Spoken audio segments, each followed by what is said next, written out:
descendants of David because of this, but not forever. Solomon therefore sought to kill Jeroboam. But Jeroboam arose and fled to Egypt, to Shishak, king of Egypt, and was in Egypt until the death of Solomon. Now the rest of the acts of Solomon, all that he did, and his wisdom, are they not written in the book of the Acts of Solomon? And the period that Solomon reigned in Jerusalem over all Israel was 40 years. Then Solomon rested with his fathers, and was buried in the city of David his father. And Rehoboam his son reigned in his place. 2 Chronicles, chapter 9. Now when the queen of Sheba heard of the fame of Solomon, she came to Jerusalem to test Solomon with hard questions, having a very great retinue, camels that bore spices, gold in abundance, and precious stones. And when she came to Solomon, she spoke with him about all that was in her heart. So Solomon answered all her questions. There was nothing so difficult for Solomon that he could not explain it to her.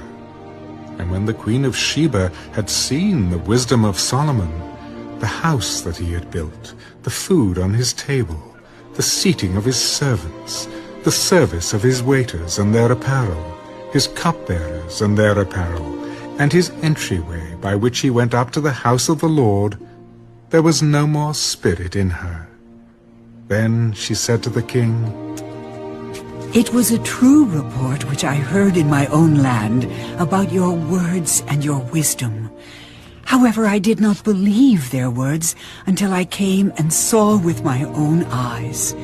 And indeed, the half of the greatness of your wisdom was not told me. You exceed the fame of which I heard. Happy are your men, and happy are these your servants, who stand continually before you and hear your wisdom. Blessed be the Lord your God, who delighted in you, setting you on his throne to be king for the Lord your God. Because your God has loved Israel, to establish them forever, therefore he made you king over them, to do justice and righteousness." And she gave the king 120 talents of gold, spices in great abundance, and precious stones. There never were any spices such as those the queen of Sheba gave to King Solomon. Also, the servants of Hiram and the servants of Solomon who brought gold from Ophir brought algum wood and precious stones. And the king made walkways of the algum wood for the house of the Lord and for the king's house, also harps and stringed instruments for singers. And there were none such as these seen before in the land of Judah. Now King Solomon gave to the queen of Sheba all she desired, whatever she asked, much more than she had brought to the king. So she turned and went to her own country, she and her servants. The weight of gold that came to Solomon yearly was 666 talents of gold, besides what the traveling merchants and traders brought. And all the kings of Arabia and governors of the country brought gold and silver to Solomon. And King Solomon made 200 large shields of hammered gold. 600 shekels of hammered gold went into each shield. He also made 300 shields of hammered gold. 300 shekels of gold went into each shield. The king put them in the house of the forest of Lebanon. Moreover, the king made a great throne of ivory and overlaid it with pure gold.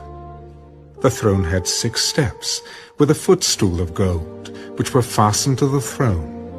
There were armrests on either side of the place of the seat, and 2 lions stood beside the armrests.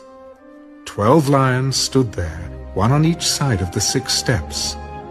Nothing like this had been made for any other kingdom. All King Solomon's drinking vessels were gold, and all the vessels of the house of the forest of Lebanon were pure gold. Not one was silver, for this was accounted as nothing in the days of Solomon. For the king's ships went to Tarshish with the servants of Hiram. Once every 3 years the merchant ships came, bringing gold, silver, ivory, apes, and monkeys. So King Solomon surpassed all the kings of the earth in riches and wisdom. And all the kings of the earth sought the presence of Solomon to hear his wisdom, which God had put in his heart. Each man brought his present, articles of silver and gold, garments, armor, spices, horses and mules, at a set rate year by year. Solomon had 4,000 stalls for horses and chariots, and 12,000 horsemen whom he stationed in the chariot cities, and with the king at Jerusalem. So he reigned over all the kings from the river to the land of the Philistines, as far as the border of Egypt.